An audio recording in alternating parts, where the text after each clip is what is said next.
Okay, today's learning is going to be in honor of Ilu Nishmas Isa Bas Shimon. Shama should have an aliyah, and today's topic is going to be focusing on when one individual in a house accepts Shabbos. Does everyone accept Shabbos with that individual or not? The father, the mother, how does that work? Could a father go to shul, daven, and then his wife doesn't need to light until later, or does she need to light when the husband is already in shul? And if so, at what time? And how does that work exactly? What are the mechanics of that? How does she know what time it is? And we have to go through the actual Mishna Berura. So we're going to start a little out of order today. We're going to be covering a tremendous amount today.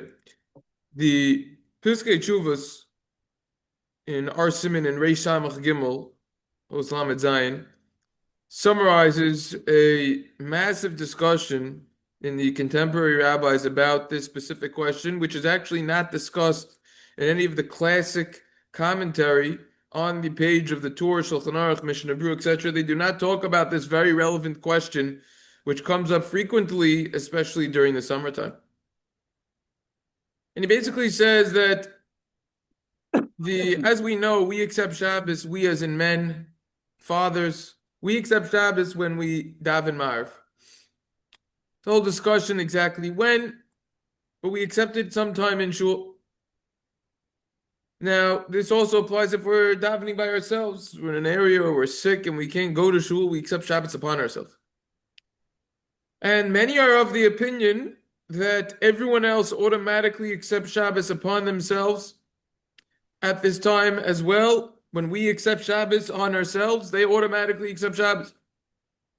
According to the Prima Godim, the mother of the house, if she davens, everyone else gets dragged after her and accepts Shabbos. However, many are of the opinion that they argue on this.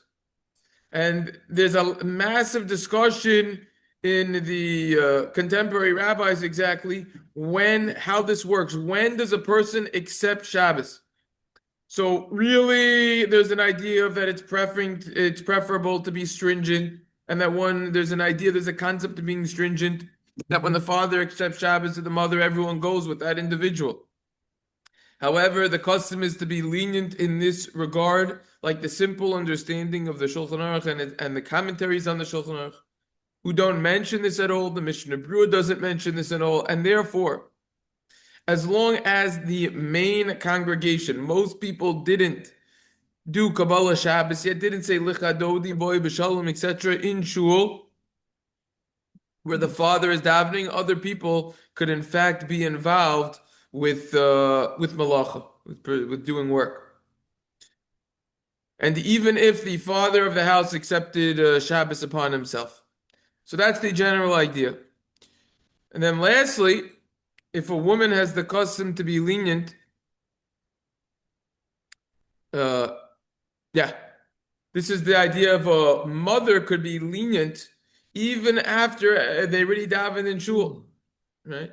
As long as most people in the neighborhood didn't accept Shabbos, then there's what to rely on.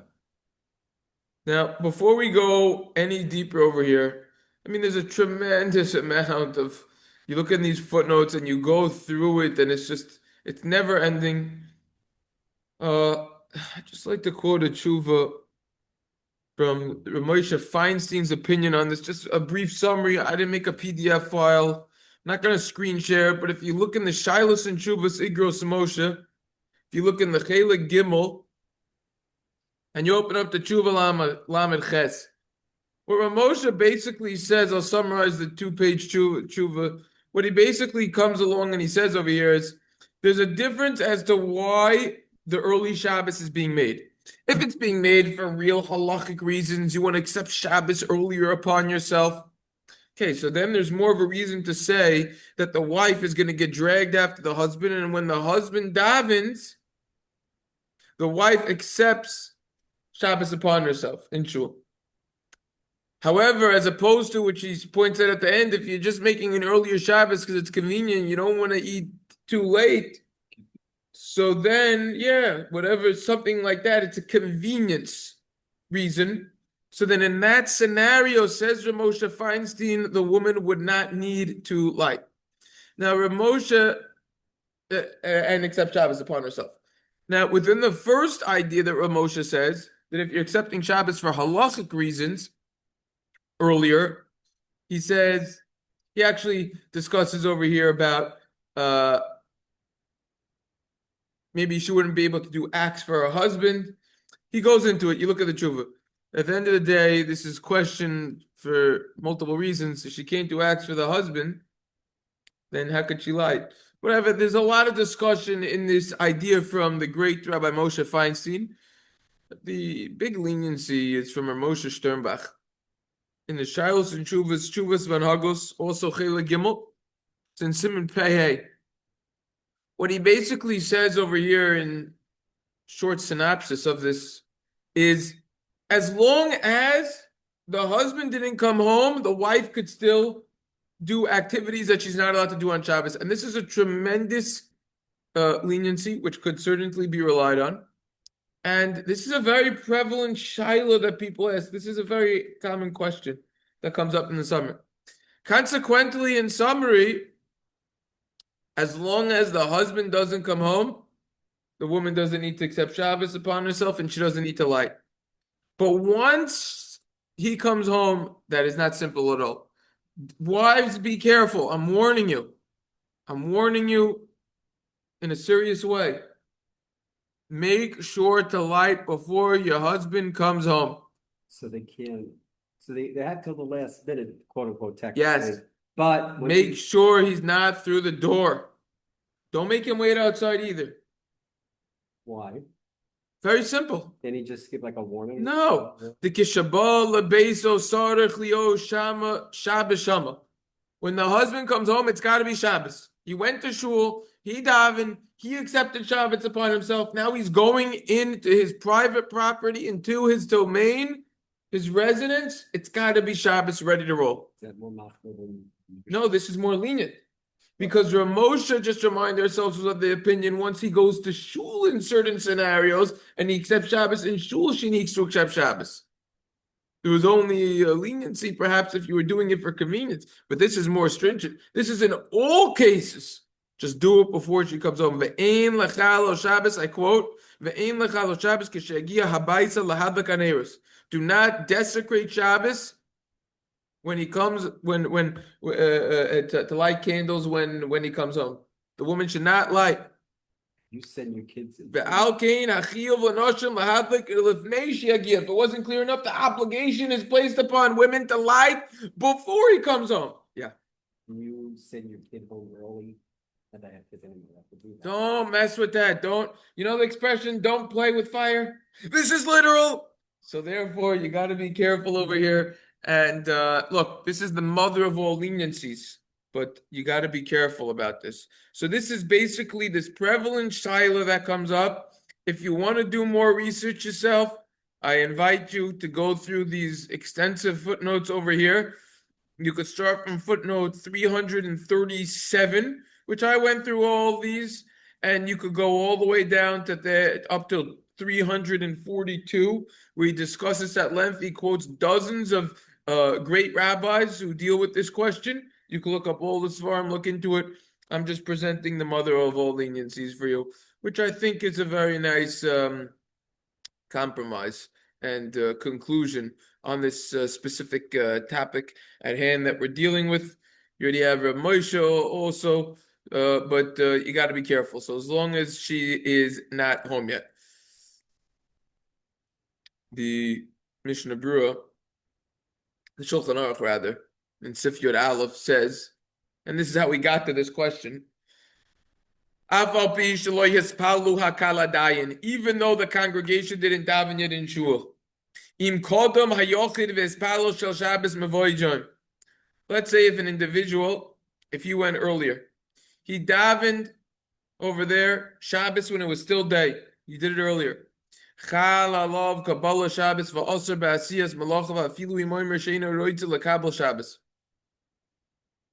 an individual davened Shabbos when it was earlier, he accepts Shabbos upon himself and he is prohibited, he's not allowed to do work that you're not allowed to do on Shabbos, acts that you're not allowed to do on Shabbos, and even if he says, I don't want to accept Shabbos. From over here, we see something incredibly insightful, which is the concept of accepting Shabbos unwillingly. Once you daven, you automatically accept Shabbos. That's what we see from this, even if you're davening by yourself. This is explicitly related by the Beis Yosef himself, and let's remind ourselves the author of the Shulchan Aruch is Rabbi Yosef Cairo, who also wrote the Beis Yosef commentary on the Torah. And the Beis Yosef over here says, nearly it appears to me, Shehu lashmi'inan shafalpi sheloi hispalu hakala dayin v'kol dem hayochiv hispalu shabbos mivod jemachal lov kabbalah shabbos v'also brasiyas malachu meal. Before we get to the meal, says Rabbi Cairo, it appears to me, even though everyone didn't daven yet in the congregation, they didn't daven yet in the congregation, and one person jumped ahead and davened Shabbos and it was still day. Boom. That's it. You accept Shabbos upon yourself. Miyu. But let's say a person, he's sick and he's davening, but he doesn't want to accept Shabbos, but he's going into Mariv. Says the Beis Yosef in conclusion in the highlighted section, once you mention the holiness of Shabbos when you daven, guess what? It's Shabbos. It's impossible to make it weekday according to everyone. Once you utter those words in Mariv, says the Beis Yosef, you automatically accept Shabbos. This is where the background of where Sif Yud comes from. The Mishna Berura comments on this case. The Mishna Berura says, a very important caveat. This is referring to specifically after the time of Plaga Mincha and onwards. Like it said over there. There's, just to remind ourselves, basic crash course for those who aren't aware of what Plaga Mincha is, very, very briefly. We have a lot of different halachic times. Halachic Zmanim. We're here today, Wednesday. You have Plaga Mincha right over here. Right over here, Plag HaMincha. It's in between sunset and halachic midday. So you are not allowed to accept Shabbos before, 3:36 p.m. In the winter, it's super duper early. 3:36 p.m. That's Plaga Mincha. Comes along the Mishna Berura and says this is talking about that you davened after Plaga Mincha. Before, nothing doing. Next Mishna Berura in Nun.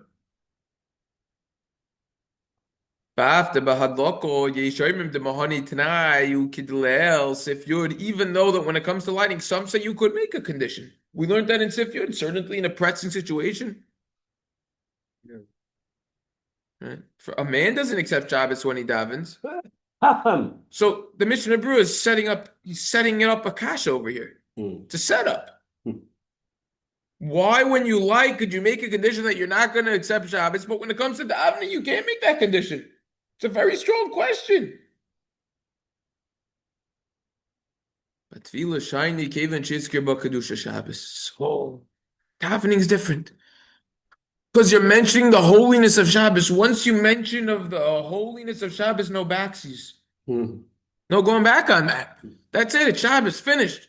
So we see an incredible stringency and difference between davening versus lighting if you could make a condition not to accept Shabbos. Those of Hadim Mishna Berura speaks out according to the Baal Halachas Gedolos, the Bahag that we learned in Hilchos Chanukah, that applies and is quoted by the Shulchan Aruch in our Siman in Reish Samach Gimel over here, Sif Yud. According to the Bahag, you accept Shabbos when you light. But even so, we learned over there, if you make a condition in a pressing situation, which is how we hold, not to accept Shabbos, it does work. Nevertheless, davening is different. You cannot make a condition. Because you're mentioning the Kedusha of Shabbos, unwillingly you're going to accept Shabbos. There's no way out of it. It's unwilling. No way out. Pasha, no way out. So this is Mishna Berura's point. Sif Yud Beis. I'm gonna run through these. Sif Yud Aleph, Yud Gimel, Yud Beis, Yud Gimel. They're short. There's a lot of commentary, later commentary in the Dersh Mishnah Repiskei Chuvas, but it's very short inside when you have. It's not the fact that you're not allowed to make a Yeah. tnai, it's just because once you say Kedusha Shabbos, the tnai can't help. It can't be activated. Can't be- That's like you saying, I'm making a condition that I am gonna eat a cheeseburger. You can't make that. You already have an outstanding shvua, mushba maharsina. We already know from Harsina, we already said we're not going to eat cheeseburgers. You can't make a condition something. You're being masna mashakosu b'torah. We call a masna a mashakosu b'torah tenayo bottle. You make a condition against something that the Torah Hakadosh says your condition is null and void from the onset. So too over here. Sif Yud Bey is moving right along. Say a person's in an out-of-town community or area. There's a one-stop shop. There's only one shul.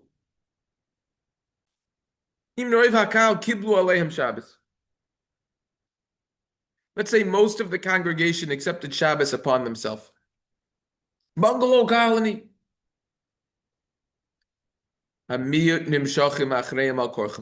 The minority gets dragged after them unwillingly.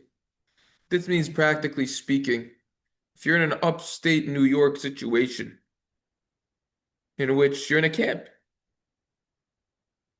it's the only place where you're davening over there. If the camp is making Shabbos, I'm making up a number at 6:30 p.m., and they're davening, then you automatically accept Shabbos upon yourself with everyone else. You better be there. If you're not there, you're not allowed to do muksa. You can't drive anymore. You can't do anything. You can't You shower. have to be let outside the camp and have the guy take in your stuff or whatever. I mean, I don't know what Yeah, you cannot do all these activities. Do not come late. If you're visiting kids, you're visiting someone and you're going upstate, and the place where you're going only has one minyan, don't be late. what happens if you're late?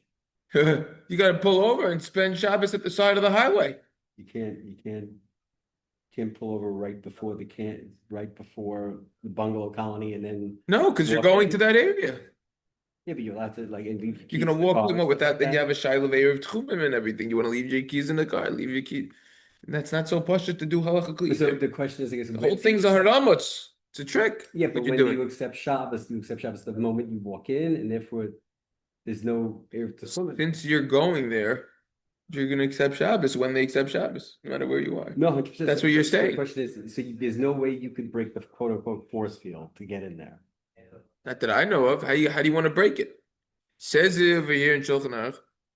Yeah. You get dragged after them, and that's where you're staying. 100%. That's going to be your residence. Yeah. Serious situation over here. Comes along the Mishna Berura. Comes along, rather, the Beis Yosef. Source of this halacha, just to get a little historic understanding of what we're dealing with. You see the Baragola quotes the Mordechai. The Beis Yosef quotes this Mordechai as well at the end of Bama Malikin, Parag Bama Malikin. And he says,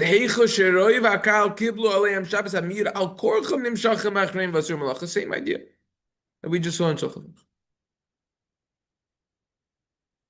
The Mogan Avram pipes in over here, comments. V'meroiv hakal ohaya bebeis hakneses. Ein nimshachin acher amir. Let's say the people who were in shul at that minyan were only the minority of the people who are there. But most people, for some reason, weren't there.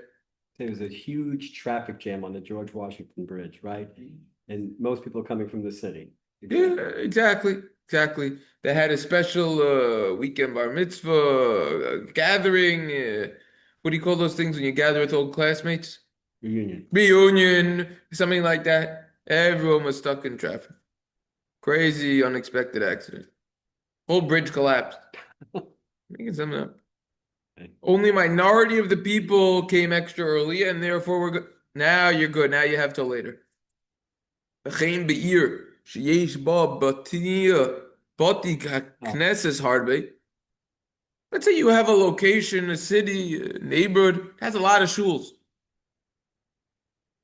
The Five Towns, Far Rockaway area over here, you have probably 400 different places that people are davening. Yeah, and you count all the little side minions and the shuls, they have multiple minyanim. You look, there's a lot of shuls, especially in the summer. They have multiple minyanim, 2, 3, 4, 5. So you got neighborhoods, it's got a lot of shuls, a lot of minyanim. Ein achas nimshecha acha chaverta. One doesn't get dragged after the other. That's why this halacha isn't relevant to where we live. There's not a concept of getting dragged after another because we have such a big area with so many different places. That's the Mogen Avram's point. Comes along the Mishna Berura. Is Harbe more than two? Yeah, two or more. Comes along the Mishna Berura. Exactly what we just saw in the Mogen Avram. If most of the people weren't in shul, most people, the majority will not get dragged after the minority of people that were in shul. Similarly, in a shul, in a city that has a lot of shuls, one does not get dragged after the friend. Moving the boxes up. There it is, right there. Even if one of the shuls is much more popular and has a lot more people davening there, you have two shuls.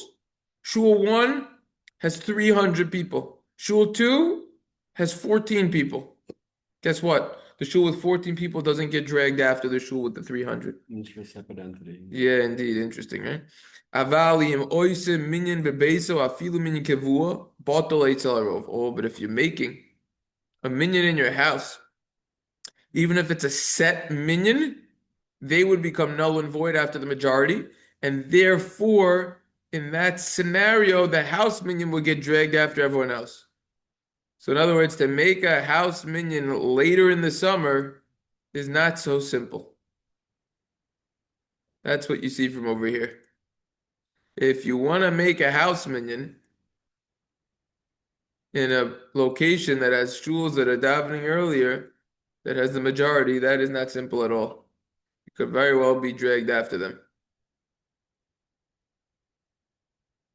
That is certainly another halachic issue with the house minyan. Could very well be if you're davening you're making Shabbos in the regular time later on in the day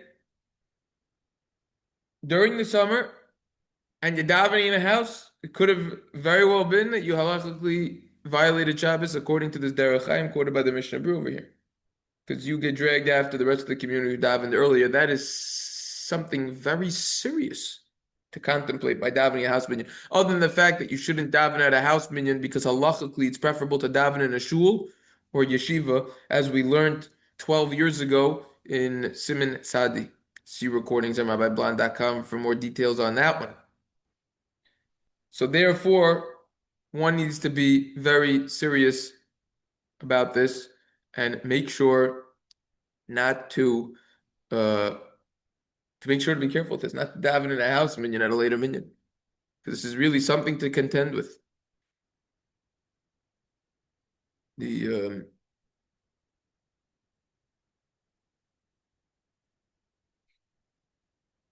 Oz V'Hoda Mishna Berura speaks this idea out more. If most people already accepted Shabbos in shul and davened, you get dragged after the majority, and now it's prohibited for you to malacha on Shabbos.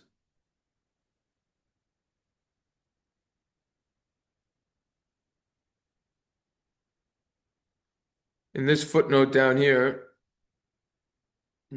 Shin Memvav, they actually quote also this idea. This is where the Oz V'Hoda Mishna Berura talks about it. If the wife gets dragged after the husband, when the husband accepts Shabbos, they quote this tshuva from Moshe Feinstein Zatzal, which we just spoke out. They're all quoting the same idea.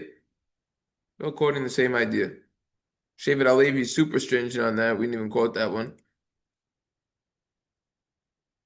What's he super stringent on? On a woman having to accept Shabbos when her husband davens in shul. Or that's the general. That's what the concept we're talking about. How does So she what? know? That's the whole concept. That's the whole concept of everything.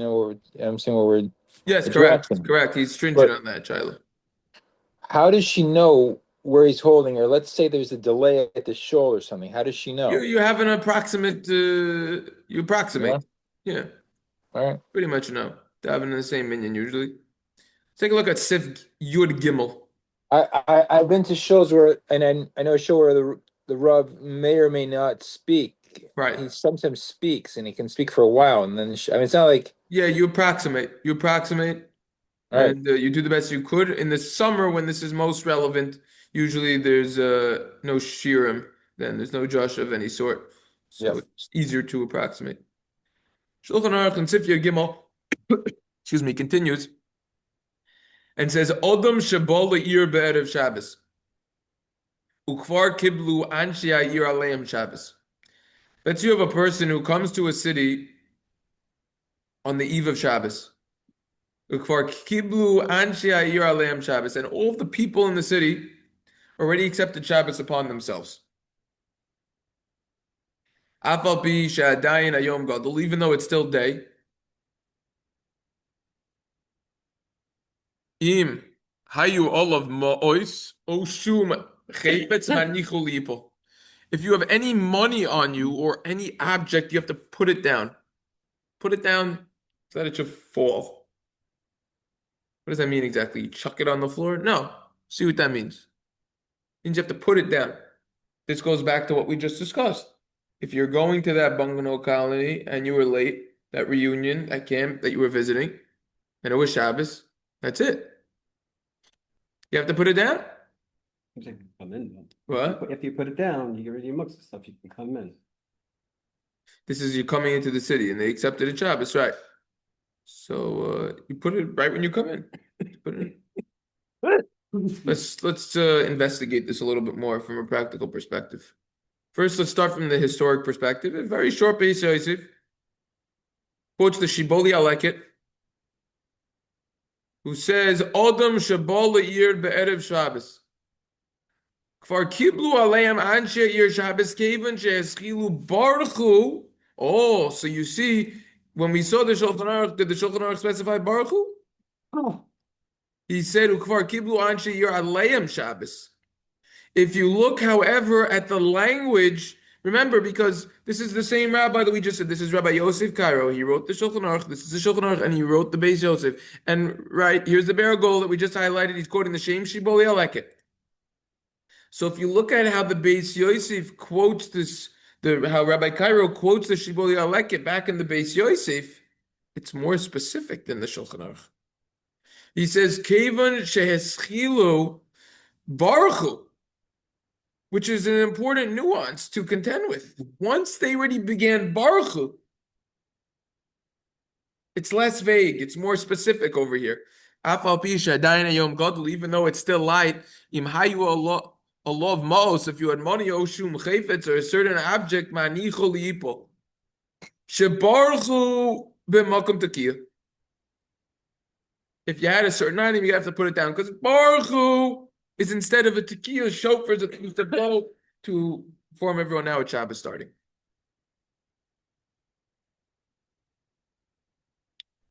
The Magen Avram comments, Manicho lipo, what does that mean? Put it down to fall.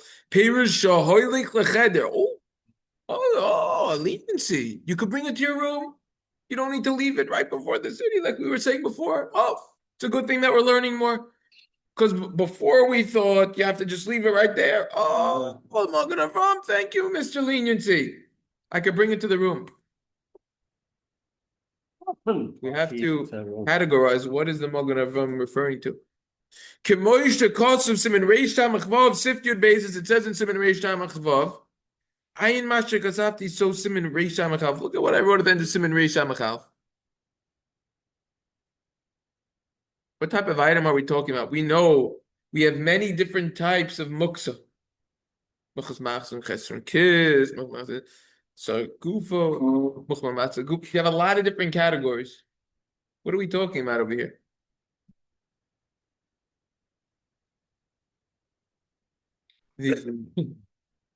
Eshel Avram, commenting on this, Machas Yisrael said, "B'muksa shebiyado yochel leiluch hanicha b'makom shi'yotza." The muksa that's in your hand, you are able to bring it and place it to wherever you want. Machas Yisrael comments on this. Don't just leave the items that you have in the street. Even if it's muksa, hakayin malon, we hold in hilchos muksa. If you were holding something muksa in your hand, you could bring it to wherever you want. Rather, you bring it to your room. We will learn much more about this complicated area of halacha, of hilchos muksa, when we get there.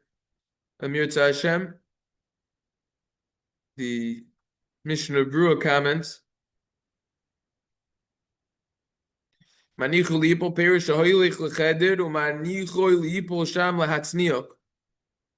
You bring it to your room, like we just saw the Magen Avram said, and you put it over there to put it away in a stored place, in a safe place. As is discussed in Moshe Kosasim and Reisha Machvav Sif Yud Beis. I am a Mishna Berura and Sif Katan Lamed Hey and Be'er Halacha Dibra Masku Yachal Leilach. Look over there in the Mishna Berura and the Be'er Halacha.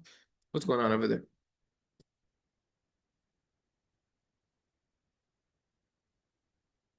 What's going on over there is as follows. There's actually a machlokes about this. There's an argument, disagreement. The Vilna Gaon is stringent in this regard and he prohibits it. Can't just bring the muksa wherever you want. But the Be'er Halacha over there quotes the Derech HaChaim who's machriya. He compromises. And he says, if you forgot, there's a difference in hilchos muksa between a wallet and between money. It seems like it's the same thing because in the wallet there is money. It's not though. And we're gonna have to tackle this a lot more when we learn hilchos muksa. If you forgot shim shachal kishal ma'os sheyeshel of toidas kli mutal letaltalo l'sarich makoymo yochel lahamshich letaltalo kedei lahatzniyo. If you forgot your whole wallet and it's in your hand and you realize, oh my gosh, it's Shabbos. The wallet has the halachic status of a kli, a vessel. Therefore, if you need the place, you could bring it somewhere else. It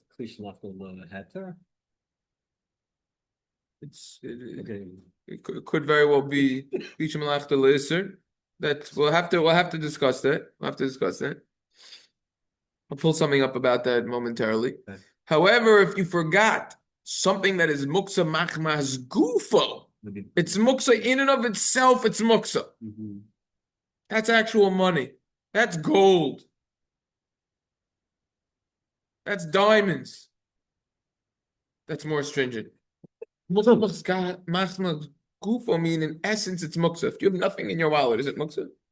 I don't know, kick or play with it. What's the problem? You use a door stopper. Yeah, why not? But money is intrinsically prohibited. It has no function on Shabbos. The wallet makes the whole thing a kli. And correct. And you know what else is interesting? That the money is intrinsically prohibited because nowadays our money is just paper anyways. But it has value nevertheless. Even though it's just paper. Meaning back in the day when they would use coins, the coins had value themselves. You could melt them down. They were worth something. Nowadays, it has no value. That's where the whole Bitcoin movement comes from. We just trust in the government. And that's where inflation, hyperinflation came from. And historically, every single currency failed. It's not backed by gold or anything, which now the dollar isn't anymore for 50 years around. So if it's muksa machmas gufo in and of itself, there's no heter to move it. Even l'sorach gufo makomo, even if you need it for itself or the place. And therefore, you can't bring it to wherever you want. You have to just throw it wherever you are. Just a very, very brief introduction because we only have a few more minutes.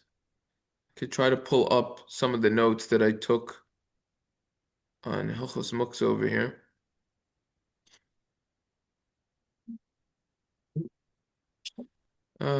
Money. Muksa machmas gufo is money. Yeah. All right. Prohibited to move, even l'sarach gufo or makomo. Here's a summary that I made. Rocks, wood, money, other items which aren't a vessel or food. Category 2 of muksa, muksa machmas iser. Can be moved l'sarach gufo or makomo. That's not so simple, as we just saw. That's a mistake. It has to be fixed. What's an example? Oh, sorry, no. No, sorry, can. Muksa machmas iser. Sorry. Muksa machmas gufzo is the money that we just learned. You can't move. Sorry, made a mistake. Muksa machmas iser, it's muksa because of a prohibition. That is allowed to be moved. If you needed the item for itself or for the place that the item is sitting on. For example, candle that was lit on Shabbos. Tamei truma. Truma is what the Kohen eats. Tevel, something that wasn't ties. Truma and Meiser wasn't taken from it. Something that was connected to the ground, bein hashmashos. It's mechuber l'karpacha, bein hashmashos, between sunset and when 3 stars come out. Shkia and Seisel Chavim. And then it detached on Shabbos. Something that was trapped on Shabbos. Or a wallet with money, a vessel which became a base for something which is mukhamachas gufo. Basis l'davar iser. So that's a basic breakdown over there with the muksa situation. We covered a lot today. We learned a lot of practical halacha, and we covered ground in the Mishna Berura also. Yeah. Any questions, comments on anything that we learned today whatsoever? Okay, in that case, Amir Hashem. Yeah. What are you allowed to, if you live in, so there's a place where there's 2 minyanim in a small neighborhood, and you can either accept Shabbos early at the regular time, and you accepted Shabbos early. Can you, let's say, what are you allowed to do with the person who hasn't accepted? Let's say you see someone driving by. I guess it's maybe a different shiloh, but it's different. It's a different topic, but are you allowed to? If there's multiple Can you wait for them? minyanim, if there's multiple minyanim in an area, and you No, only accept the two. Only Shabbos, two. Only two. if there's two, He said two or more, yeah. 2 or more. If there's 2, then you're allowed to tell the person if you accepted Shabbos early, as long as it's not Shabbos yet for him, you could tell him to do anything. He could do anything for you. Yeah, he could do anything. Cook a roast, Yeah, air conditioner. especially for a mitzvah. Yeah. Yeah. Oh. Yeah. All right. Yeah. Very good. All right. Have a wonderful day. Shkaya. All right. You too. All right. All right. Bye.